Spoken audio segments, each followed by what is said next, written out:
प्रणाम भगवान। ओम श्री गुरुवे नमः। ओम नमो ब्रह्मादिभ्यो ब्रह्म विद्या संप्रदाय कर्तृभ्यो वंश ऋषिभ्यो महद्भ्यो नमो गुरुभ्यः। सर्वोपप्लवरहिता प्रज्ञान घना प्रत्यगर्थो ब्रह्म एव अहम् अस्मि।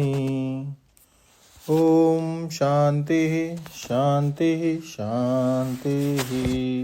ओम ब्रह्म ज्ञान और उसकी साधना द्वारा स्वामी अखंडानंद सरस्वती जी महाराज द्वारा भगवान हम सब कल 5 भेदों के विषय में बता रहे थे। स्वामी जी कहते हैं कि दृष्टा में भेद की गंध भी नहीं होती। जो 5 प्रकार के भेद आप जानते ही हैं ना। पहला भेद बताया जगत से जगत का भेद, दूसरा जगत से जीव का भेद, तीसरा जीव से जीव का भेद, चौथा जीव से ईश्वर का भेद और 5वां ईश्वर से जगत का भेद। स्वामी जी कहते हैं कि ये 5 प्रकार के जो भेद हैं ये सब दृश्य हैं और दृष्टा इन 5 प्रकार के भेदों से न्यारा है, 5 का साक्षी है। इसलिए अहम एतत् न। दृश्य परिच्छिन्नता, दृश्य भेद, दृश्य विशेषण, दृश्य विशेष्य मैं नहीं हूँ। यदि अपने को इस देह के कुएं में से नहीं निकालोगे और अपने को इन इंद्रियों और अंतःकरण वृत्तियों के बंधन में यदि न्यारा नहीं समझोगे तो अपने को जो ब्रह्म समझोगे वह गलत समझोगे। तो पहला कदम यह है कि क्षेत्र से क्षेत्रज्ञ का विवेक किया जाए। आप देखोगे कि पहले तो क्षेत्र का वर्णन है और फिर क्षेत्रज्ञ का वर्णन है। इदं शरीरम कौन्तेय क्षेत्रम इति अभिधीयते एतद् यो वेत्ति तं प्राहो क्षेत्रज्ञ इति त्वविदः। शरीर का नाम है क्षेत्र और इसको जो जाने उसका नाम है क्षेत्रज्ञ। क्षेत्रज्ञ को फिर बताया अचरम चरम एव च। क्या विशेषता हुई? वे कहते हैं कि चर भी क्षेत्रज्ञ ही है, अचर भी क्षेत्रज्ञ ही है। एक बार बताया कि शरीर से अलग है क्षेत्रज्ञ का, और एक बार बताते हैं चराचर शरीर जो क्षेत्रज्ञ ही है। इसका समाधान यूँ समझो कि यह शरीर एक घट की तरह है। इस घट में जो मैं हूँ वह घटाकाश के रूप से परिच्छिन्न हूँ और घट से भिन्न हूँ, परंतु भ्रांति है। इसका निवारण करके जब मैं घटाकाश महाकाश ही हूँ यह समझ लिया, माने जब घटाकाश को महाकाश जान लिया तब एक होने का शरीर का अस्तित्व ही लुप्त हो गया।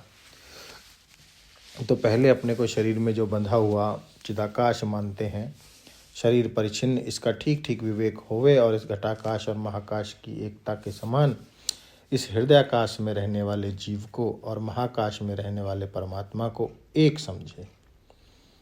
तब उस परमात्मा में यह जो जगत है इसको प्रतीति मात्र समझेंगे, उस ब्रह्म से पृथक नहीं जानेंगे। तो अहम एतत् न तरहि अहम किम, फिर मैं क्या हूँ कि अहम ब्रह्म, मैं ब्रह्म हूँ। अब देखो मद्भक्त का अर्थ समझो। मद्भक्त का अर्थ है एतद् विभक्ता मद्भक्ता। इस प्रपंच से अपना पृथकत्व जान करके अपने को ब्रह्म से एक कर लो। यह आपको एक गुर बताता हूँ। वह यह है कि जैसे चारवाक मत में चेतना का कोई महत्व नहीं है, वह जड़ की एक खुमारी है और शरीर पर्यंत रहती है। इस प्रकार अद्वैत ब्रह्म दृष्टि से जड़ का कोई महत्व नहीं है। जैसे चारवाक के मतों में धर्म अधर्म, कर्ता भोक्ता, परिचिन्न, स्वर्ग नरक भेद शास्त्र पुराण 4 भूत के अनुपातित मिश्रण से उत्पन्न कल्पित चैतन्य के आश्रित है। इस प्रकार वेदांत मत में अद्वितीय सत्य ब्रह्म में कल्पित जो परिच्छिन्नता है, उस परिच्छिन्नता के आश्रित ही धर्म अधर्म, गमन आगमन, स्वर्ग नरक आदि हैं। हमारा अभिप्राय चारवाक और वेदांत मत की तुलना में नहीं है।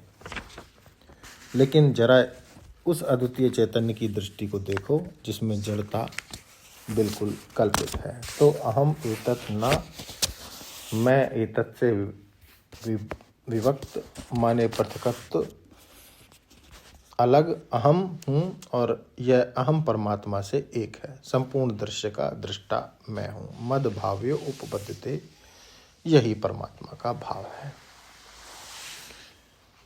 ओम शांति शांति शांति। प्रणाम भगवान।